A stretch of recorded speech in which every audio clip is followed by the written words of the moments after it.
A paz do nosso Senhor e Salvador Jesus Cristo, meus queridos e amados irmãos, tudo bem com vocês? Graças a Deus nós estamos todos bem, estamos aqui felizes, trazendo mais uma pré-aula da Escola Bíblica Dominical, e isto é uma satisfação enorme para mim, poder estar aqui juntamente com vocês, trazendo esta pré-aula. Louvado seja o nome do Senhor. Sejam todos bem-vindos a mais um vídeo, a mais um trabalho aqui que nós estamos trazendo.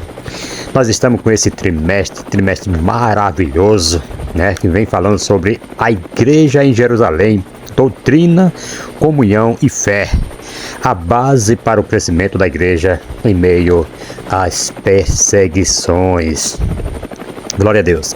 Não podemos desistir, meus amados, e mesmo em meio às perseguições, nós temos que adorar a Deus, nós temos que buscar a Deus e com muito mais afinco, com muito mais vontade de servir a Deus, porque foi na perseguição que a igreja cresceu, foi na perseguição que a igreja se espalhou pelo mundo inteiro, né? Os discípulos, eles sofriam perseguições e todos ficavam felizes por se achar digno de sofrer perseguições naquela época. Então nós não somos diferentes, nós temos que nos alegrar nas injúrias, nas lutas, nos trabalhos, nós temos que estar felizes com Jesus. Esta lição é do dia 13 de julho de 2025, a igreja em Jerusalém, um modelo a ser seguido. Se nós seguíssemos o exemplo da igreja antiga, né, a igreja primitiva, não é verdade? Louvado seja o nome do Senhor. A igreja, amados, de Jerusalém, falando aqui sobre a igreja de Jerusalém, que é o modelo a ser seguido, a igreja de Jerusalém, ela ocupa lugar central na narrativa de Atos dos Apóstolos, né? Sendo considerada aí o berço da história, o berço histórico do cristianismo. Então a sua origem foi marcada aí pela descida do Espírito Santo no Pentecoste, revela, né? Revela uma comunidade fundamentada na doutrina dos apóstolos, né, na comunhão fraterna, na observação das ordenanças e na vida de oração. Tudo isso aí fazia parte da igreja primitiva e tem que voltar hoje. Hoje em dia, esse foco, a igreja tem que ter esse foco, né? Louvado seja o nome do Senhor, na comunhão fraterna, na observação das ordenanças e na vida de oração. Precisamos, cada dia, nos posicionar, tomar posições diante das dificuldades e orar a Deus. Então, o relato de Atos 2, versículo 37 ao 47, por ali, ele fornece uma descrição rica de seus valores, né? Valores, práticas, impacto no mundo. Esse estudo aqui, ele propõe examinar os pilares teológicos e eclesiásticos dessa igreja, a fim de extrair lições relevantes para a vida da igreja contemporânea e também para a espiritualidade cristã autêntica. Glória a Deus. Vamos ao textuário. O textuário está lá em Atos, capítulo 2, versículo 42, que diz assim: e perseveravam. O que é perseverar? É não desistir, é todo momento estar ali, né? Perseverando, né? Na doutrina dos apóstolos e na comunhão e no partir do pão e nas orações. Eles perseveravam, não desistiam, estava sempre ali, perseverante, vinha o que viesse, ele estava perseverando. E você, e nós, que estamos fazendo? Será que nós estamos perseverando diante das dificuldades? Meus amados, isso aqui é profundo, louvado seja o nome do Senhor.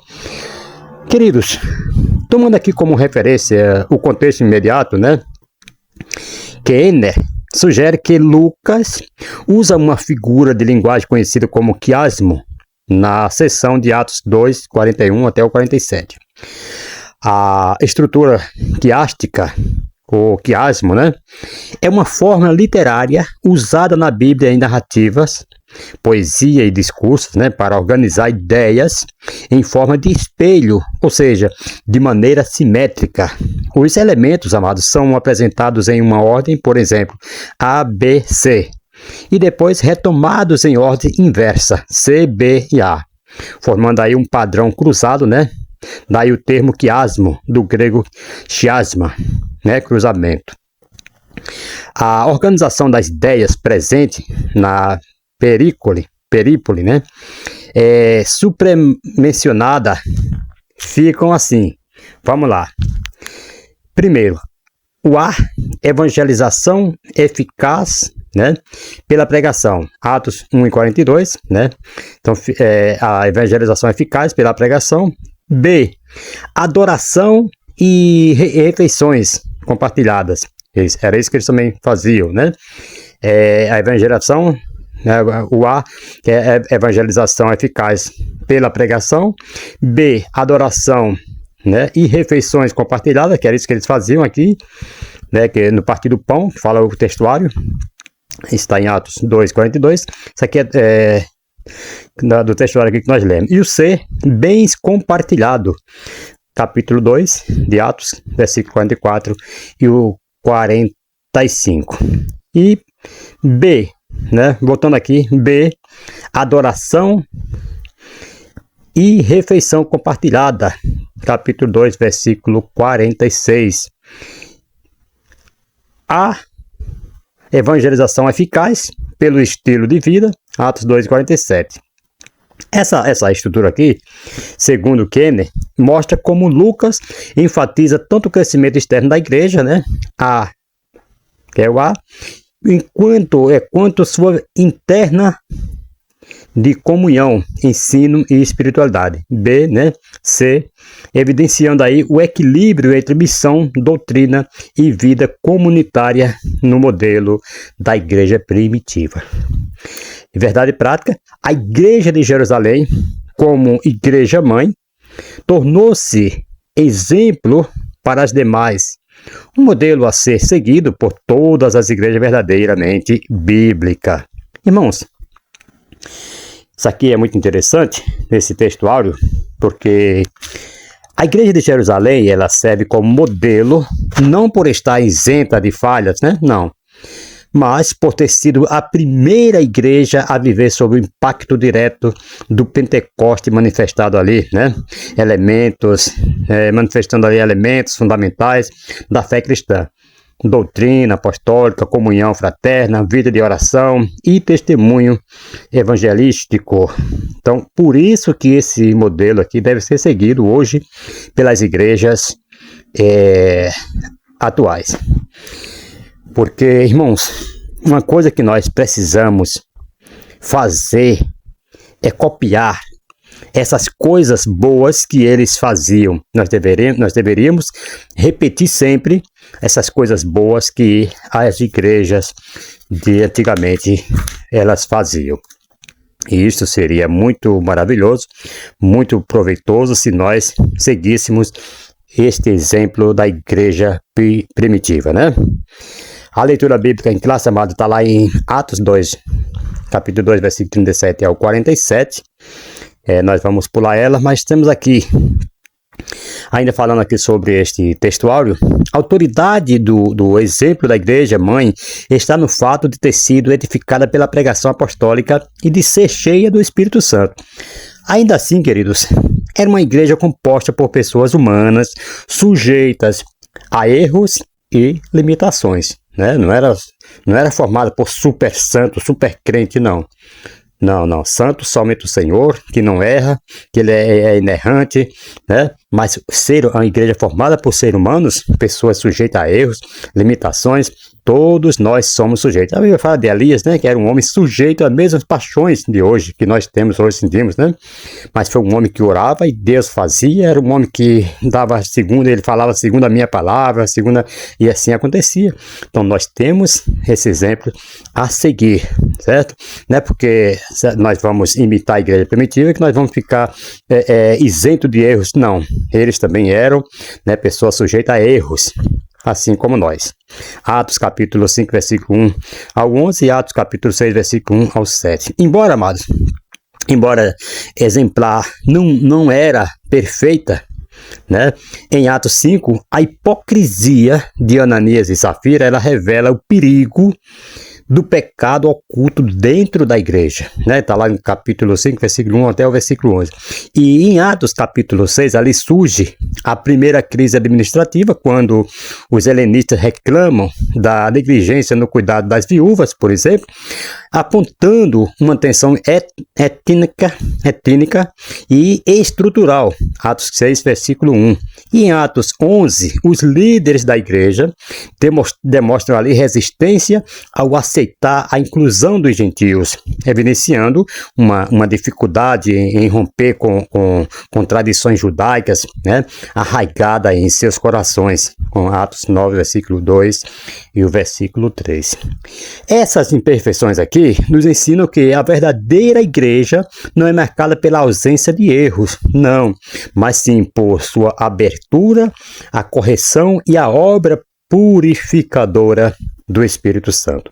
Atos capítulo 15, versículo 1 ao 29 vai falar sobre isso aí, vai falar ali sobre o Concílio de Jerusalém, certo? A visão romântica de uma igreja perfeita não resiste à luz do Evangelho, do Novo Testamento. As epístolas revelam que as igrejas fundadas pelos apóstolos também elas eram compostas por homens e mulheres, né, em processo de santificação, sujeitos a fraquezas e correções pastorais. Sim, todos eram sujeitos a isso, né? Mas ela era composta por homens e mulheres em processo de santificação. Todos nós estamos em processo de santificação, né? Corinto, né, divisões internas, imoralidade e desordem litúrgica, acontecia muito nas igrejas ali, na igreja em Corinto, né? Você pode ver isso lá em 1 Coríntios, capítulo 1, versículo 10 ao 12. Aí, por lá para 1 Coríntios 5, versículo 1. E 1 Coríntios 11, versículo 17 ao 34. Por isso, Gálatas influencia, né, do legalismo e... Gálatas, influência do legalismo e desvio do evangelho da graça, né? Gálatas capítulo 1, versículo 6 ao 9 e capítulo 3, versículo 1 ao 3. Efésio, por exemplo, doutrina ortodoxa, mas perda do primeiro amor, né? Vai falar aqui lá em Apocalipse capítulo 2, versículo 1 ao 5. E Laodiceia, autossuficiência, né? E mornidão, estava morno espiritual, está lá em Apocalipse capítulo 3, versículo 14 ao 17.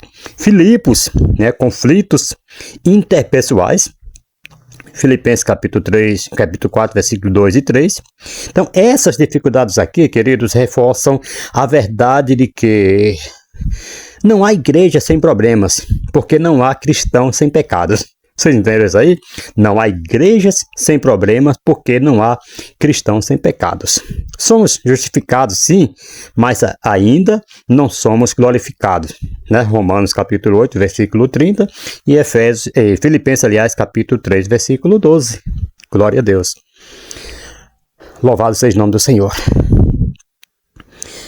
Amado, a introdução diz assim: por ser a igreja mãe, Jerusalém torna-se modelo para as demais igrejas que foram implantadas. E é de Jerusalém que partem as decisões que buscam, por exemplo, disciplinar e padronizar determinadas práticas cristãs. A igreja de Jerusalém, ela nasce forte, sendo de origem divina, cheia do Espírito Santo e supervisionada pelos apóstolos. Essa igreja é bem alicerçada, isso fica claro no ministério da palavra, a quem os apóstolos se devotaram inteiramente e ao exercício dos diversos dons que abundavam no seu meio. Louvado seja o nome do Senhor. É, portanto, uma igreja da palavra e do Espírito. E mais, é uma igreja onde a observância das ordenanças de Cristo é praticada na esfera do culto cristão. Assim, a igreja cristã primitiva exibe marcas que se tornaram um padrão para todas as igrejas em todas as épocas e lugares. Amém, amados? Louvado seja o nome do Senhor. Vamos ao primeiro tópico. Primeiro tópico, a igreja com sólidos alicerces. Uma igreja com fundamento doutrinário. Glória a Deus. Amados, em sua análise expositiva do livro de Atos, podemos dizer aqui, que ressalta de maneira enfática que a igreja de Jerusalém conjugava doutrina e vida, credo e conduta, palavra e poder, qualidade e quantidade. Hoje, vemos igrejas que revelam grandes desequilíbrios. As igrejas que zelam pela doutrina não celebram com entusiasmo. As igrejas ativas na ação social, por exemplo, elas desprezam a oração. Aquelas que mais crescem em número, mercadejam a verdade. Ouça isso em nome de Jesus. Aquelas que crescem em números, elas fazem disso, da verdade, um mercado. Existe, a igreja, lá em Apocalipse, uma delas foi reprovada porque ela dizia, sou rico, sou enriquecido, de nada tenho falta, mas elas visavam ali somente o material. Mas o Senhor fala que ela era uma pobre, desgraçada, miserável e nu. Certo? Então, tem pessoas que quando crescem em número, eles começam a mercadejar a verdade. Ao contrário disso, querido, a igreja de Jerusalém era unificada. Capítulo 2, versículo 44 de Atos, Ela é exaltada, capítulo 2, versículo 47, parte A, e multiplicada, parte B do versículo 47 de Atos 2. Lucas, aqui nos capítulos iniciais de Atos, amado, ele sugere aqui ele insere, pequenos quadros descritivo da vida da igreja primitiva, com o propósito de apresentar modelos referenciais para as igrejas cristãs. Atos, por exemplo, capítulo 2, versículo 42 a 47, é o primeiro desses retratos, destacando elementos essenciais como o ensino apostólico, os sinais, a comunhão e a oração. Outros sumários semelhantes, por exemplo, aparecem em Atos capítulo 4, versículo 32 ao 35, Atos capítulo 5, versículo 12 ao 16, e lá em Atos capítulo 9, versículo 31, e Atos 12 e o versículo 24 também. Você vai ver sobre isso que eu estou falando aqui. Você vai ver que eu não estou falando coisa por coisa. Coisas que está escrito aqui e que nós devemos seguir o modelo cristão. Em resumo, amado, percebe-se de forma clara que a igreja começou com o derramamento do Espírito, a pregação cristocêntrica e a permanência dos novos crentes na doutrina dos apóstolos. Hoje temos muitas conversões, porém poucos ficam, Louvado seja o nome do Senhor. Vamos aqui ver aqui o que é que diz Stott, Poderíamos até dizer que naquele dia o Espírito Santo abriu uma escola em Jerusalém. Seus professores eram os apóstolos que Jesus escolhera e havia 3.000 alunos no jardim de infância. Vemos que esses novos convertidos não estavam se dedicando com uma experiência mística que os levasse a rejeitar a própria mente ou a teologia. O anti-intelectualismo e a plenitude do Espírito são mutuamente incompatíveis, pois o Espírito Santo é o Espírito da verdade. Conclui-se então que a igreja precisa valorizar o ensino doutrinário sólido. Nenhuma igreja, querido, pode crescer de forma saudável se negligenciar a instrução bíblica e teológica, pois a verdade é o fundamento sobre o qual se forma o caráter cristão. Segundo, espiritualidade e de autêntica unidoutrina e vida.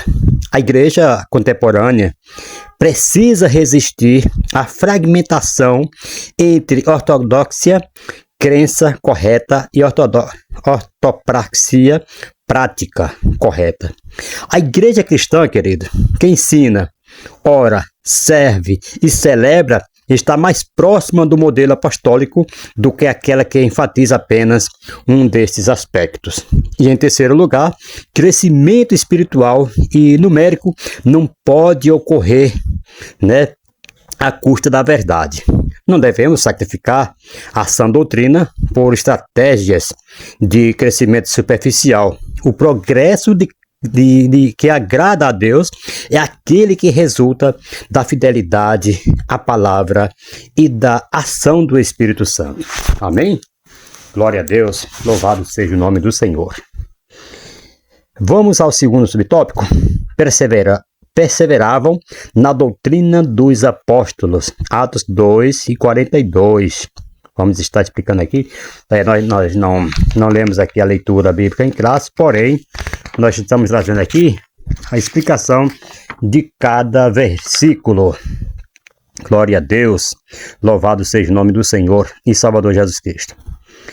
Amados, o termo grego traduzido como doutrina em Atos 2:42, né, é didaché verbete, né, derivado do verbo didaskô, e apresenta o seguinte significado: ensino, aquilo que é ensinado, doutrina ou ensino a respeito de algo, e também o ato de ensinar, instrução. Nas assembleias religiosas dos cristãos, refere-se ao uso do discurso como meio de instrução, distinguindo-se de outra forma de comunhão pública. Objetivamente, amados, a expressão doutrina dos apóstolos pode ser definida como os ensinamentos inspirados, transmitidos pelos apóstolos, inicialmente de forma oral e atualmente preservado no Novo Testamento. A igreja nascente perseverava no ensino, como diz Atos 2:42, foi o nosso textuário, né? A expressão perseverar, traduzida do grego aqui, né, denota a ideia de manter-se firme, dedicar-se com constância, permanecer assíduo.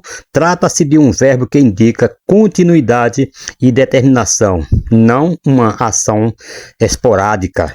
Essa perseverança aqui, amados, revela duas dimensões essenciais que eu quero falar para você agora. Havia quem ensinasse, né? O texto demonstrava que o apóstolo exercia ativamente seu papel de mestre, né, da fé cristã. Foram testemunhas oculares do ministério de Jesus, ouviram diretamente seus ensinos e presenciaram aí seus ensinos, né, seus sinais, e foram instruídos por ele ao longo de 3 anos. O conteúdo de sua pregação, amados, não era produto de especulação pessoal, não, mas de uma revelação divina confiada por Cristo, conforme você pode ver lá, acho que é Mateus, né, capítulo 28, versículo 20, e João 14, versículo 26. Havia quem desejasse aprender, é claro, existia pessoas que desejavam realmente aprender. Os crentes recém-convertidos não buscavam apenas experiências extraordinárias, mas ensinavam a crescer no conhecimento da verdade. Então a experiência do Pentecostes não os conduziu a um estado de êxtase desordenado, mas ao compromisso com uma vida de comunhão edificada sobre a palavra. Essa disposição para ouvir, aprender e aplicar os ensinamentos apostólicos caracteriza o discipulado genuíno. Então, o próprio Jesus valorizava profundamente o ensino de seu ministério. As multidões se admiravam da sua doutrina, como diz Mateus 7, 28 e 29, e os evangelistas registram que ele ensinava nas sinagogas, pregava o evangelho do reino e curava muitos, né? Mateus 4, 24 vai falar sobre isso.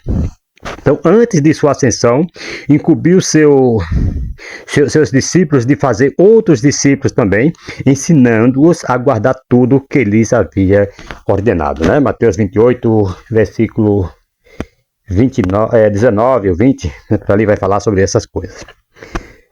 Temos aqui uma nota especial aqui, nota especial, advertência que precisa ser compartilhada. Vamos lá, vamos compartilhar aqui algumas advertências. Aqui nós precisamos pôr em destaque o papel do pastor no processo educacional da igreja. pastor ele precisa conscientizar-se de que os tempos mudaram com o advento das redes sociais e um maior acesso aos meios educacionais, né? A sociedade tornou-se mais informada, também mais bem informada, tornando-se assim mais exigente nas suas demandas. E isso também se reflete nas igrejas. Sim, se reflete nas igrejas. Os crentes tornaram-se mais exigentes, sem dúvida. Esse é um fator que põe certa pressão sobre o pastor, que de alguma forma se acomodou com os seus estudos, né? Tem pastores que se acomodam mesmo com os seus estudos, acham que, né, que não precisa estudar tanto, enquanto isso, os agregados, os congregados ali estão estudando, buscando informações na internet. Então, o pastor que se acomoda ali com seus estudos, não busca mais conhecimento, acabam ali, né, falando coisa que o pessoal, todos ali já tem buscado informações, isso aí. Então ele se acomoda com seus estudos. O pastor sente-se pressionado a estudar, pois não justifica, né, ele ficar acomodado quando o membro da sua igreja demonstra possuir conhecimento bíblico e teológico mais do que ele. Em tempos passados, né, querendo evitar o ensino formal, os pastores apegavam-se à afirmação bíblica de que o Espírito Santo colocaria a palavra nos lábios do crente. Assim, o pastor não precisava estudar.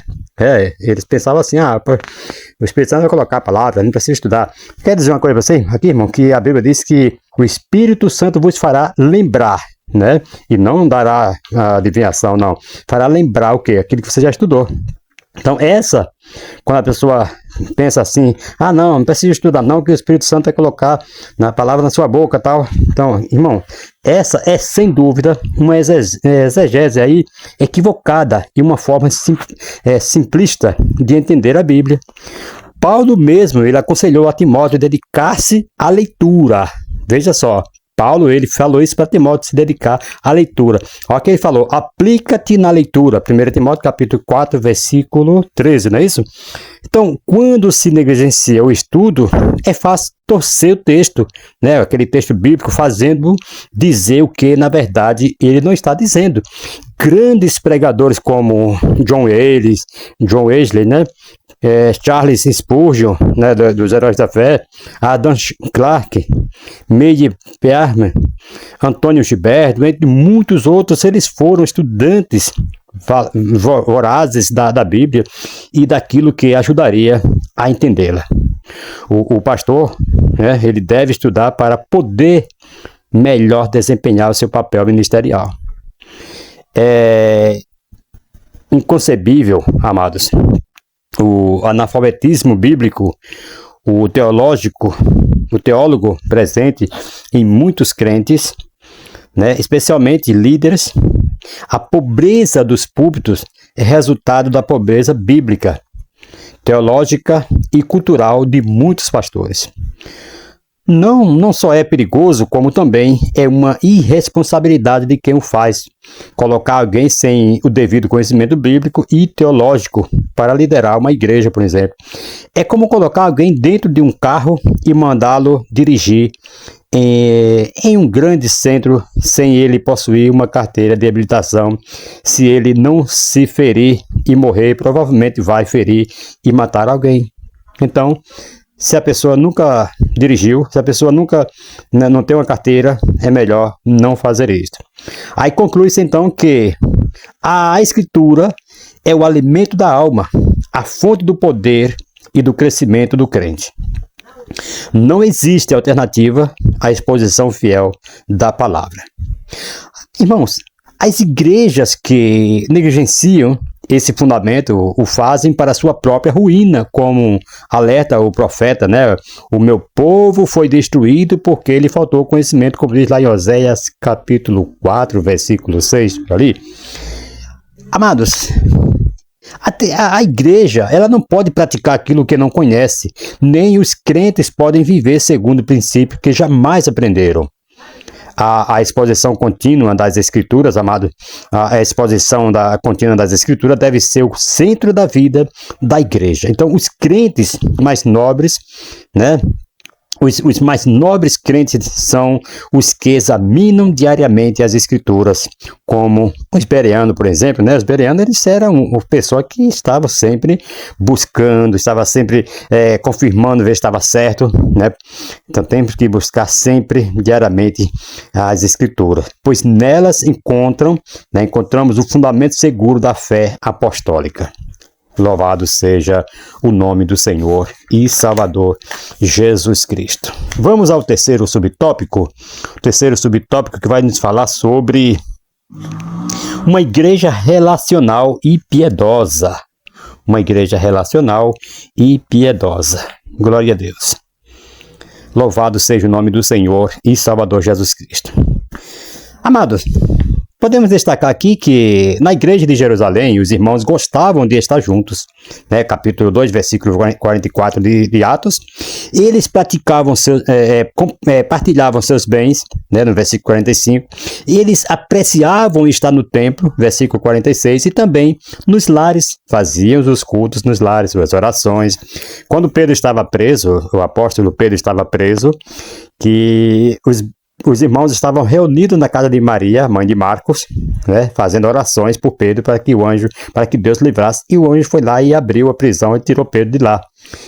Sim, estava no lar. Então todos, né, partilhavam seus bens, oravam no templo, oravam nos lares e assim sucessivamente.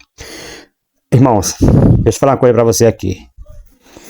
Comunhão é o dever espiritual dos crentes de estimularem uns aos outros a santidade e a fidelidade. Essa prática, irmão, se expressa de modo mais específico por meio dos mandamentos recíprocos do Novo Testamento. Temos várias referências sobre isso aqui: Romanos capítulo 12, versículo 10 e 16, Romanos 13, 8, Romanos 14, 19, Romanos 15, 5 e o 7, Romanos até o versículo 14, Romanos 16, e assim se vai ser muitas referências. Nós não vamos ficar aqui falando, né, só sobre isso aqui, mas depois vocês façam suas pesquisas aí. Olha, entre outros, o significado básico de koinonia, né? Koinonia, que significa comunhão, é parceria ou compartilhamento.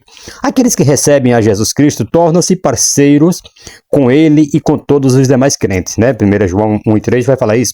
Essa comunhão, amados, é permanente, pois a vida eterna que compartilhamos é para sempre. No entanto, a alegria que dela provém pode ser partida, né, perdida, perdão, essa alegria que nós adquirimos pode ser perdida quando há negligência pecaminosa em relação às responsabilidades espirituais. E deixa eu ver aqui, ó, para um cristão deixar de participar da vida de uma igreja local é algo indesculpável, na verdade. Na verdade, quem escolhe o isolamento incorre em desobediência direta às escrituras.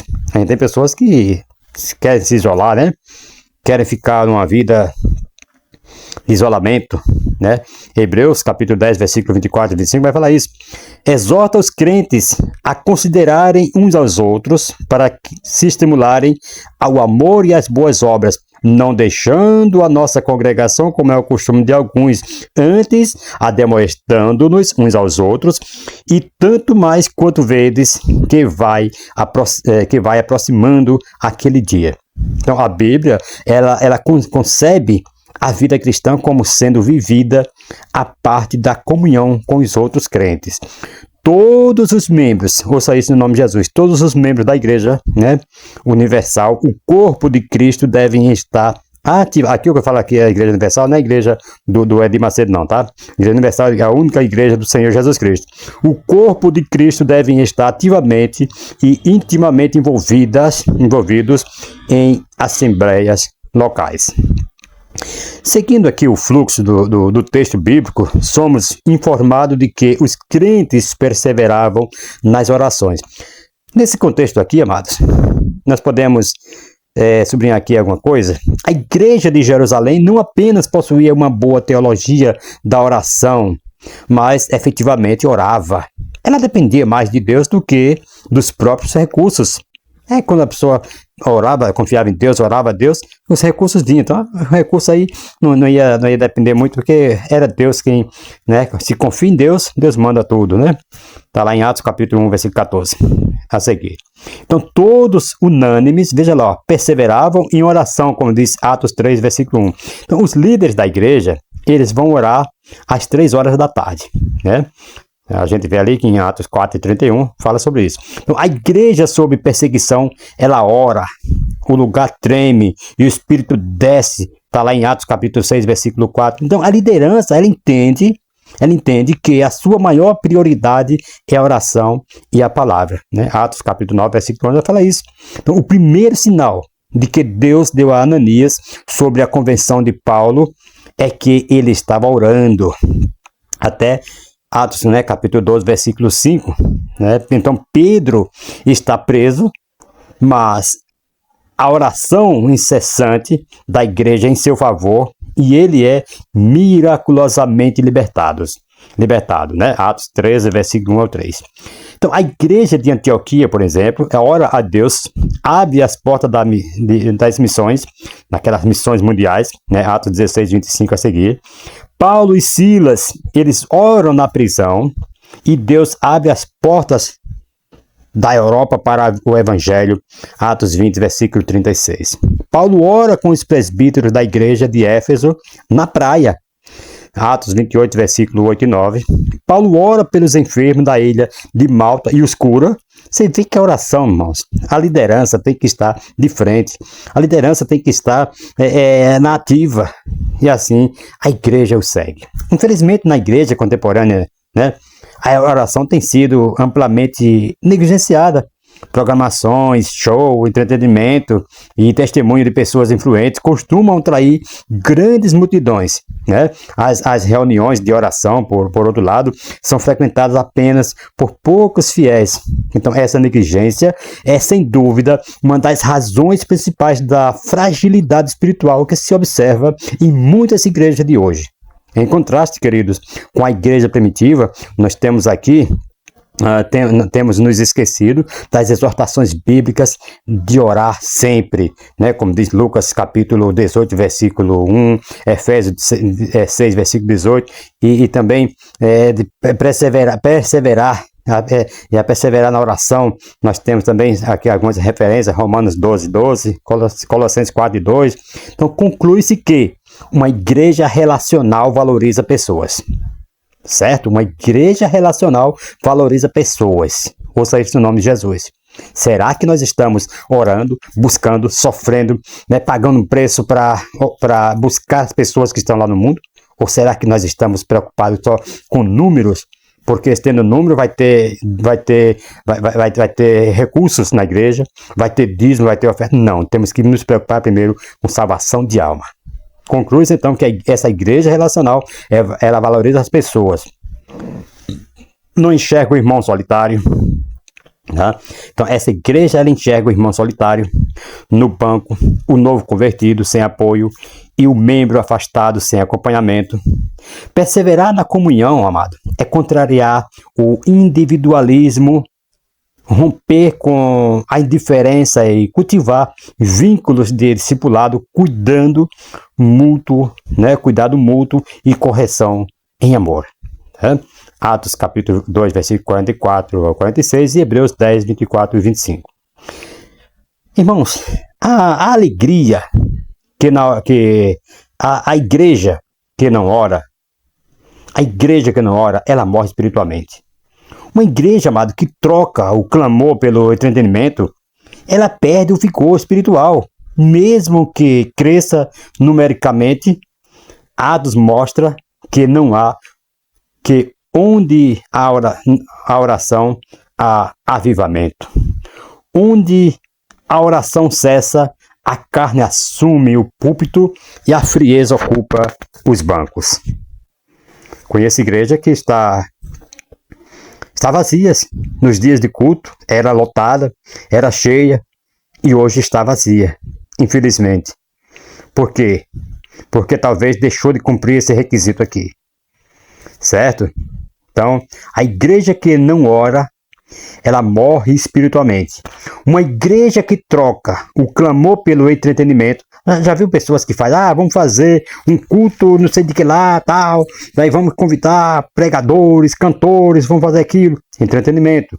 Trocou a oração, trocou o trabalhar de Deus por uma coisa que é momentâneo, que o pessoal vão mais para ouvir aquelas pessoas famosas, aquelas pessoas que revelam o seu nome, revelam o seu RG, vamos lá porque...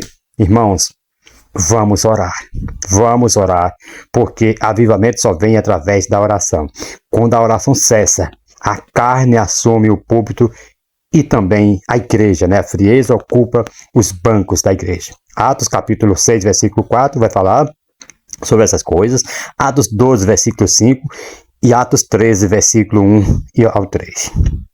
Amém, amados? Vamos ao segundo tópico.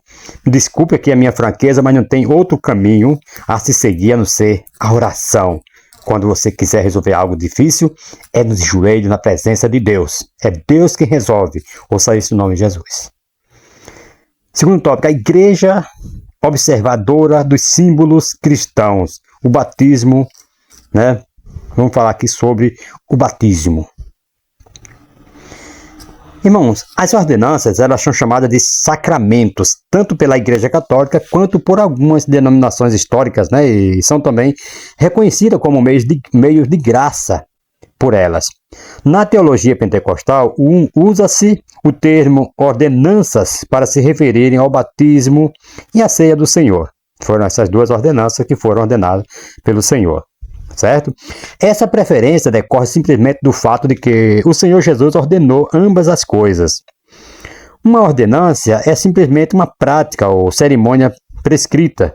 Os protestantes, por exemplo, e evangélicos, enxergam as ordenanças como reconstituições simbólicas da mensagem do Evangelho, que ensina que Cristo viveu, morreu, ressuscitou dentre os mortos, ascendeu aos céus, né, subiu aos céus e voltará um dia, né? Ao invés de serem requisitos para a salvação, as ordenanças são auxílios visuais para nos ajudar a melhor compreender e apreciar o que Jesus Cristo realizou por nós na sua obra redentora. As ordenanças, amados, elas são determinadas por 3 fatores. Foram instituídas por Cristo, foram ensinadas pelos apóstolos e foram praticadas pela igreja primitiva, já que o batismo e a ceia são os únicos rituais que fazem estes critérios, então só podem haver 2 ordenanças. Nenhuma das ordenanças é necessária para a salvação. Nem o batismo, nem a ceia. Nenhuma é necessária para a salvação. E nem é um vínculo para a graça. Porque a Bíblia diz que nós somos salvos pela fé. Depois desta breve explicação, amados, vamos compreender aqui o que é um batismo. O batismo é a nossa identificação com Cristo na sua morte e ressurreição. Né? Do mesmo modo como os elementos da ceia simbolizam o corpo e o sangue de Jesus, a imersão em águas simboliza, respectivamente, o sepultamento e a ressurreição daquele que morreu para o mundo e ressuscitou para Deus. Então, sepultados com ele no batismo, nele também ressuscitados pela fé no poder de Deus que o ressuscitou dos mortos, como diz lá em Colossenses, né, capítulo 2, versículo 12, por ali. Então, o apóstolo Paulo ele discorre sobre o simbolismo do batismo, mostrando quanto ele é importante na prática de vida. Ele fala, ou não sabeis que todos quantos fomos batizados em Jesus Cristo, fomos batizados na sua morte? De sorte que fomos sepultados com ele pelo batismo na morte, para que, como Cristo ressuscitou dos mortos pela glória do Pai, assim andemos nós também em novidade de vida, como diz lá em Romanos, né? Paulo falando lá em Romanos, capítulo 6, versículo 3 e o versículo 4. Portanto, meus amados irmãos, esse símbolo impõe sobre o indivíduo grande responsabilidade para com Deus. Basta ler todo o capítulo 6 de Romanos, o capítulo 6 de Romanos, para se ter uma ideia da implicação desse símbolo. O batismo em si, amados, é a dramatização externa de uma graça interna. A fim de estar preparado para o batismo, requer-se o arrependimento, certo? Então, se a pessoa quer estar preparada para o batismo, requer o arrependimento. Tem pessoas que batizam sem ter o arrependimento, sem antes se arrepender das suas obras mortas, né? Atos 2, versículo 38 e versículo 41. Exige-se receber a palavra. Como que a pessoa vai se batizar sem receber a palavra? Atos 2, versículo 41. Isso também mostra que o batismo deve ser procedido por certa porção de ensinamento. Não cremos no pedobatismo, né? Mediante esse texto da lição, amados, e breve exposição acima, destacamos aqui os seguintes pontos. Primeiro, o batismo é uma pública profissão de fé, ou seja, um ato em que o crente confessa diante do mundo que crê em Jesus Cristo como seu Senhor e Salvador. O batismo é uma demonstração de mudança quando o crente desce as águas batismais. Está testemunhando de forma pública perante o mundo da sua nova vida em Cristo. Então, o batismo é uma decisão de compromisso. Quando o salvo se candidata ao batismo, amados, deve estar convicto e consciente da fé que abraçou. Amém? Vamos agora a outra ordenança, que é a ceia do Senhor. Segundo subtópico diz assim: a ceia do Senhor é a outra ordenança dada por Jesus que foi observada pela igreja de Jerusalém e perseveraram no partir do pão, Atos 2:42. A maioria dos estudiosos concorda que esse texto é uma referência à prática da ceia do Senhor entre os primeiros cristãos. Vamos lá. O comentarista aqui, ele evita até usar, né, o termo Santa Ceia, e prefere ceia do Senhor, que está escrito mais na palavra, né? A nossa declaração de fé também faz essa escolha. No campo teológico, há um debate aí sobre essa nomenclatura, né? Alguns eruditos, por exemplo, afirmam que, como a ceia não é um sacramento, mas uma ordenança, então usar terminologia aí, né, Santa Ceia, é catolicizar aí essa celebração. Não há nenhum poder místico, é claro, nos elementos da ceia. Por isso, evitamos usar a expressão Santa Ceia. No entanto, algum santo, né, no contexto das Escrituras Sagradas, é algo dedicado, consagrado, separado a Deus. Não acredito que seja um grave problema, é claro, usar a terminologia Santa Ceia, mas prefiro, assim como o comentarista aludia aqui, a essa ordenança como ceia, ou ceia do Senhor. As 3 visões sobre a ceia do Senhor. Vamos lá. Transubstanciação. Igreja Católica Romana acredita que o pão e o vinho se tornam literalmente o corpo e o sangue de Cristo durante a missa, certo? O sacrifício de Jesus, amado, é considerado repetido em cada celebração. Essa doutrina é baseada na interpretação literal das palavras de Jesus e sustenta aí que há uma presença real e substancial de Cristo nos elementos. Segundo, consubstanciação, né, luteranismo. Lutero ele defende que o corpo e o sangue de Cristo estão presentes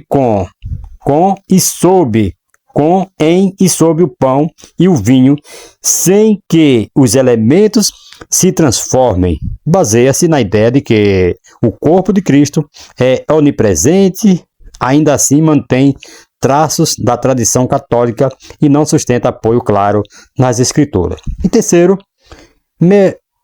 memorialismo, pentecostalismo e tradição reformada. Afirma que o pão e o vinho são símbolos do corpo e do sangue de Cristo. A ceia é um memorial, conforme as palavras de Jesus, fazer isto em memória de mim, mas não é um ato vazio. Jesus está presente espiritualmente entre os crentes. Essa posição valoriza o ensino bíblico, reconhece o valor espiritual da ceia e rejeita tanto a presença física quanto o sacramentalismo. Amém, amados? Vocês estão entendendo a aula? Louvado seja o nome do Senhor. Foi por isso que eu convidei vocês aqui para nós estarmos discorrendo. Se houver alguma coisa que vocês queiram aí perguntar ou acrescentar aí, nós estamos aqui, estamos abertos às perguntas. Vamos ao terceiro tópico. Uma igreja modelo. Glória a Deus. Louvado seja o nome do Senhor. Uma igreja modelo. Louvado seja o nome do Senhor. Olha, uma igreja reverente e cheia de dons. Uma igreja reverente e cheia de dons. Olha, deixa eu falar uma coisa assim. A igreja primitiva, ela vivia sob o impacto contínuo da presença manifestada de Deus. Conforme registra Atos, capítulo 2, versículo 43, que fala: todos continuavam a sentir um profundo temor. O termo grego, phobos, empregado nesse versículo, queridos, nesse versículo, não se refere a um modelo paralisante, mas um sentimento reverente, oriundo da consciência de que o próprio Deus se fazia presente no meio do seu povo. Trata-se de um temor que reconhece a santidade divina e conduz o ser humano a uma atitude de reverência diante da majestade do Senhor. Amém? Conforme aqui, se observamos aqui, autores como Christian Mark, e Osborne, esse temor afetava não apenas os crentes, mas também os que estavam fora da igreja, pois era perceptível que Deus estava operando de modo extraordinário naquele contexto. E além do temor, amados, havia abundante manifestação de sinais e prodígios realizados pelos apóstolos. Esses milagres aqui não visavam exaltar lideranças, lideranças humanas. Hoje em dia, vou abrir um parênteses aqui. Hoje em dia, quando se acontece um milagre na igreja, uma maravilha, alguma cura, alguma coisa, se exalta a liderança, se exalta quem orou e foi curado. Gente, isso aqui não era para isso, Não visava exaltar lideranças humanas, mas tinham por finalidade apontar para Cristo ressurreto, autenticar a mensagem do Evangelho, despertar a fé nos ouvintes e edificar espiritualmente a igreja. Hoje em dia se faz alguma coisa. Eu vejo um exemplo de Pedro e João, quando eles estão entrando na Porta Formosa. Que maravilha, que exemplo de Pedro, quando ele chega para aquele moço aleijado que estava na Porta Formosa, ele fala: me dá, em Atos 3, me dá uma esmola, me dá uma moedinha. Aí eles olham para aquele moço e falam assim: olha, é o seguinte, nós não temos ouro, nós não temos prata, mas o que... Aí Pedro agora ele fala por si, mas o que eu tenho, quer dizer, ele sabia que o seu companheiro não tinha prata, também não tinha ouro igual ele, mas a individualidade, a espiritualidade de cada um, ninguém sabe, Mas aí Pedro agora, quando ele foi falar nós, ele falou no plural, quer dizer, nenhum tinha prata nem tinha ouro, mas quando ele foi falar da sua espiritualidade, ele falou no singular, ele falou assim: mas o que eu tenho, eu te dou. Em nome de Jesus Cristo, levante e anda.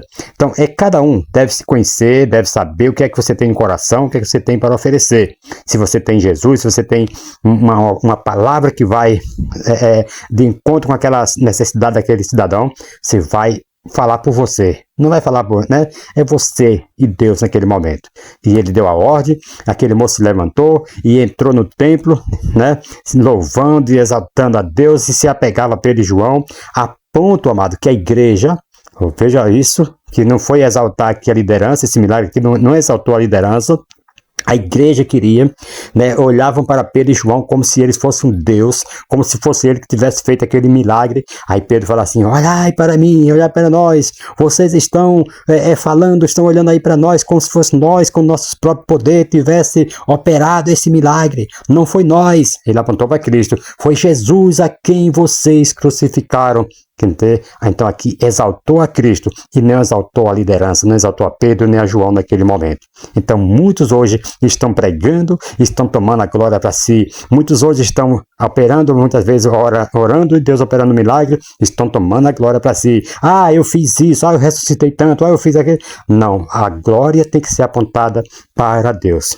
Amém, amados? Sobre a perspectiva pentecostal, amados, esses sinais não se restringem à era apostólica, mas fazem parte da ação contínua do Espírito Santo na vida da igreja. Com base nas Escrituras, né, defende-se que o mesmo Espírito derramado no Pentecostes, lá em Atos capítulo 2, versículo 1 ao 4, continua atuando por meio dos dons espirituais. 1 Coríntios capítulo 12, versículo 7 a 11, com vistas à edificação do corpo de Cristo, ao testemunho do Evangelho e à glorificação de Deus, né? A manifestação dos dons espirituais, contudo, deve ser acompanhada de reverência, né? Pois o Espírito Santo não é concedido para fins de entretenimento religioso. Vejam só, teve um que falou assim para os discípulos, assim, olha, me dá desse dom, eu te ofereço dinheiro para você me dar um pouco desse espírito, desse dom aí, porque ele queria ganhar dinheiro, né? Ele era curtidor, ele era adivinho, ele era... Então, aí foi Pedro, mandou ele guardar seu dinheiro para a sua perdição, né?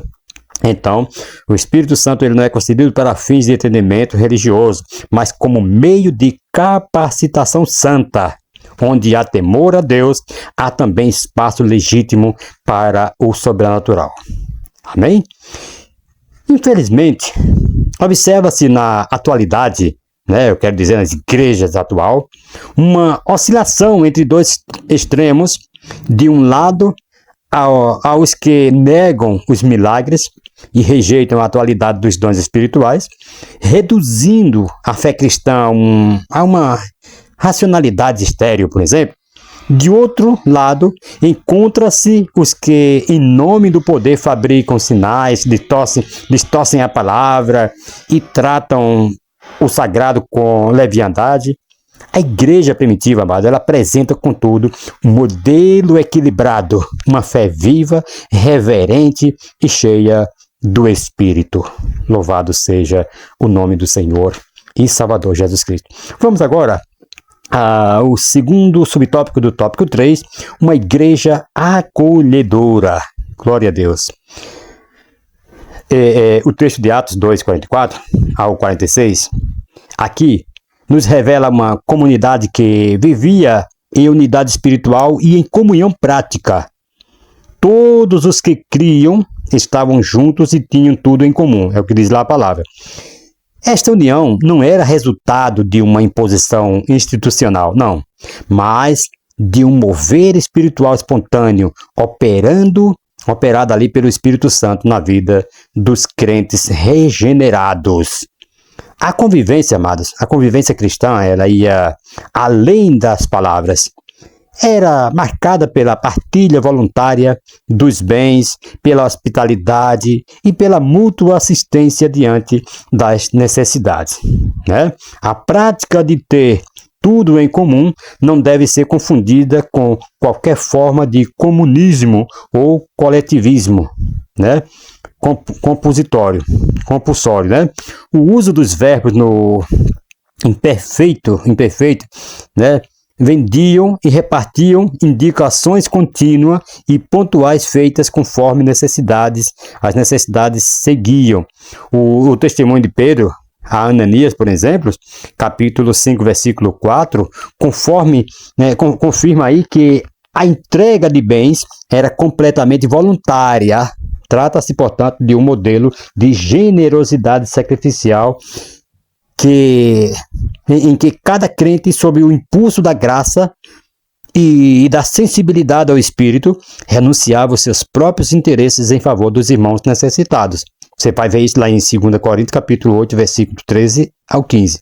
Então, conclui-se aí que uma igreja cheia do Espírito, amados, ama de forma prática, onde há comunhão verdadeira, há cuidado, há hospitalidade e sacrifícios pelos irmãos.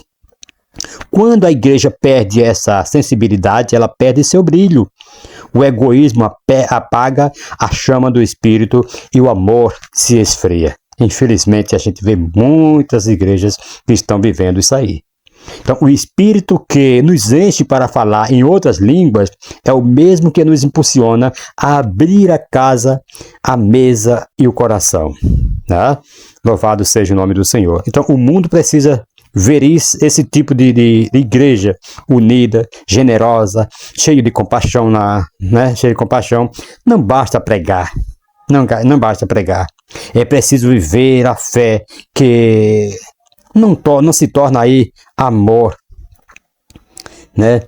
A fé que não se torna amor, a fé é morta. Glória a Deus.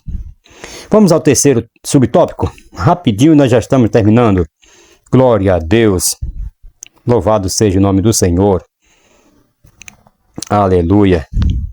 Irmãos, uma igreja adoradora. A igreja de Jerusalém, amados, era uma comunidade que expressava publicamente sua fé, louvando a Deus, né, que era aineor, como recita em Atos 2,47. Esse verbo do grego tem o sentido de elogiar, reconhecer ou declarar publicamente os méritos de alguém. Trata-se aí de uma ação verbal, né, e consciente em que se atribui glória a Deus por quem Ele é e pelo que faz. Certo? Louvado seja o nome do Senhor.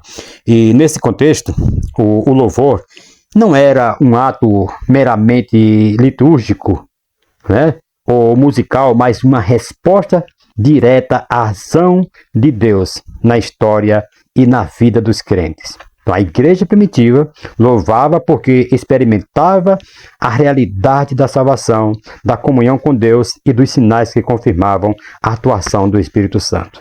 Glória a Deus. Então aí se conclui que o louvor como testemunho público em Atos, né? Por exemplo, o louvor acontecia de modo visível ao ponto de gerar impacto no ambiente social, caindo ali na graça de todo o povo. A Bíblia vai falar no versículo 47, né? E isso aqui mostra, queridos, que uma igreja que louva a Deus de forma autêntica também influencia a sua geração. Então, o louvor como disciplina, por exemplo, né, disciplina da fé, assim como o ensino e a oração, o louvor era parte do cotidiano da comunidade cristã. Ele integrava a vida comum dos crentes, né, não como performance, mas como uma prática intencional de exaltar a Deus com entendimento. Né? Você pode ver isso lá em 1 Coríntios, capítulo 14, versículo 15. Glória a Deus. E estamos chegando já ao final desta nossa aula. E nós estamos trazendo aqui para você. Vamos à conclusão. Nós vimos nessa lição, amados, algumas características que marcaram a primeira igreja. Frequentemente nos referimos a ela como a igreja primitiva. Vemos como sendo uma igreja ideal, modelo para todas as outras. De fato, ela é a igreja mãe. Isso, contudo, não significa dizer que a igreja de Jerusalém não tivesse problema, né? Mas, pelo contrário, veremos em outras lições aqui, nós iremos trazer que havia alguns bem desafiadores, nada, contudo, que tire o seu brilho e nos impeça de nos espalharmos nela, nos espelharmos nela. Então devemos ter esta igreja de Jerusalém como o nosso modelo, louvado seja o nome do Senhor, a ser seguido. Então, amados, a igreja de Jerusalém, ela é descrita aqui em Atos como uma igreja centrada na verdade, sensível à ação do Espírito e comprometida, né, com a edificação mútua. Então a sua força, ela não vinha de estratégias humanas, mas da fidelidade ao ensino apostólico, da prática sincera da fé e da reverência a Deus. Foi o que nós vimos aqui agora, que acabamos de ver nessa lição. Ao invés de buscar relevância, né, por meios artificiais, essa igreja ela influenciava por aquilo que era, ensinava com clareza, orava com fervor, partilhava com responsabilidade, adorava com integridade e permanecia firme naquilo que ouvira de Cristo.